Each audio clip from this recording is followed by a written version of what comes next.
अखिलेश यादव और आजम खान की मुलाकात की तारीख 8 अक्टूबर तय होने के साथ ही यूपी की राजनीति में नए समीकरणों पर चर्चाएं शुरू हो गई हैं। लंबे वक्त से इस बात को लेकर अटकलें लग रही थी कि आखिर समाजवादी पार्टी प्रमुख अखिलेश यादव अपने पुराने सहयोगी और कद्दावर मुस्लिम नेता आजम खान से क्यों दूरी बनाए हुए हैं। आजम खान के जेल से बाहर आने के बाद भी अखिलेश आखिर उनसे मिलने क्यों नहीं गए थे। इसने पार्टी समर्थकों और राजनीतिक पर्यवेक्षकों के बीच कई सवाल खड़े किए हैं। अब अचानक से अखिलेश यादव का 8 अक्टूबर को रामपुर जाकर आजम खान से मिलने का कार्यक्रम तय होना एक सोची समझी रणनीति के तौर पर देखा जा रहा है। इस मुलाकात का राजनीतिक महत्व सिर्फ इतना नहीं है कि ये अखिलेश और आजम के रिश्तों को मजबूत करने का प्रयास है। दरअसल ये तारीख इसलिए भी खास मानी जा रही है क्योंकि 9 अक्टूबर को लखनऊ में बहुजन समाज पार्टी की बड़ी रैली होने वाली है। मायावती अपनी इस रैली के माध्यम से दलितों और मुस्लिमों के बीच अपनी राजनीतिक पकड़ को मजबूत करने की कोशिश कर रही है। समाजवादी पार्टी भी ये भली भांति समझती है कि अगर बसपा मुस्लिमों को आकर्षित करने में सफल हो गई तो 2027 के विधानसभा चुनावों में विपक्षी समीकरण पूरी तरह बदल सकते हैं। ऐसे में अखिलेश का आजम खान में एक दिन पहले मुलाकात करना ये संकेत देता है कि सपा मुस्लिम मतदाताओं को लेकर किसी भी तरह का भ्रम या दूरी नहीं छोड़ना चाहती। वहीं आजम खान का मुस्लिम राजनीति में कद हमेशा से बड़ा रहा है।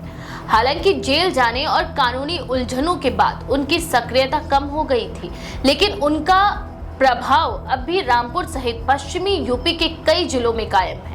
अखिलेश यादव जानते हैं कि मुस्लिम मतदाता सपा की रीढ़ है। ऐसे में आजम खान को सम्मान देकर और सार्वजनिक रूप से मुलाकात कर ये संदेश देना बेहद जरूरी था कि सपा में आजम खान का महत्व बरकरार है। ये मुलाकात दरअसल सपा के अंदर और बाहर दोनों तरह से संदेश देने का काम करेगी। वहीं पार्टी के भीतर ये दिखाने की कोशिश होगी कि अखिलेश यादव अपने वरिष्ठ नेताओं को दरकिनार नहीं कर रहे और बाहर के राजनीतिक परिदृश्य में ये साफ किया जाएगा कि मुस्लिम समाज अब भी सपा के साथ खड़ा है। अखिलेश का निजी जेट से लखनऊ से बरेली और वहां से सड़क मार्ग से रामपुर पहुंचना ये दर्शाता है कि वे इस मुलाकात को सिर्फ एक औपचारिक कार्यक्रम नहीं बनाना चाहते थे, इसे बड़े स्तर पर दिखाना ही रणनीति का हिस्सा है। इस यात्रा का समय भी छोटा और सटीक रखा गया है। 1 घंटे की मुलाकात के बाद अखिलेश तुरंत लखनऊ लौट आएंगे। ये संदेश देने की कोशिश होगी कि आजम खान के साथ बातचीत स्पष्ट, ठोस और सियासी है। इस कदम का एक और पहलू भी है। पिछले कुछ महीनों में आजम खान से जुड़े कई बयानों और घटनाओं ने ये आभास करा है कि वे सपा नेतृत्व से नाराज हैं। कभी उनकी चुप्पी को नाराजगी मान लिया गया तो कभी उनके इशारों से कयास लगाए गए कि वे किसी अन्य विकल्प पर भी विचार कर सकते हैं। मायावती की तरफ से उन्हें संकेत मिलने की खबरें भी समय समय पर सामने आती रही हैं। अगर आजम खान सपा से दूरी बना लेते हैं तो पार्टी को मुस्लिम वोट बैंक में बड़ी सेंध लग सकती थी। अखिलेश यादव ने ये जोखिम नहीं उठाया और सही समय पर यह कदम उठाया है।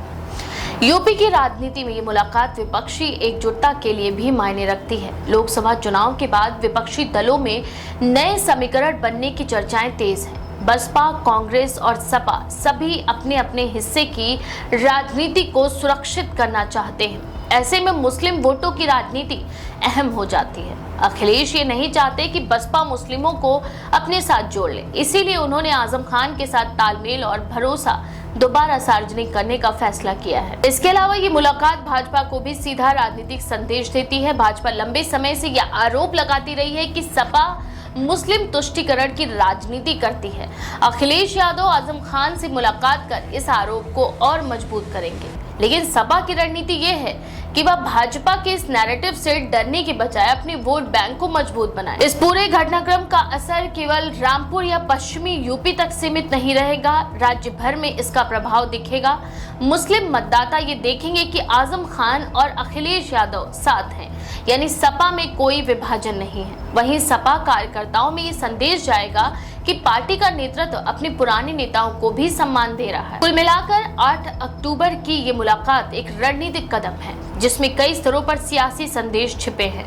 अखिलेश यादव का ये दौरा मायावती की रैली से एक दिन पहले करके ये साबित करता है कि वे न केवल विपक्षी दलों की चाल समझ रहे हैं बल्कि समय रहते उसका जवाब भी दे रहे हैं। ये मुलाकात आने वाले दिनों में यूपी की राजनीति की दिशा तय करने में अहम भूमिका भी निभा सकती है। इस बारे में आपका क्या विचार है? अपनी राय कमेंट सेक्शन में जरूर लिखें। ऐसी और भी खबरों के लिए देखते रहें द पेज 90।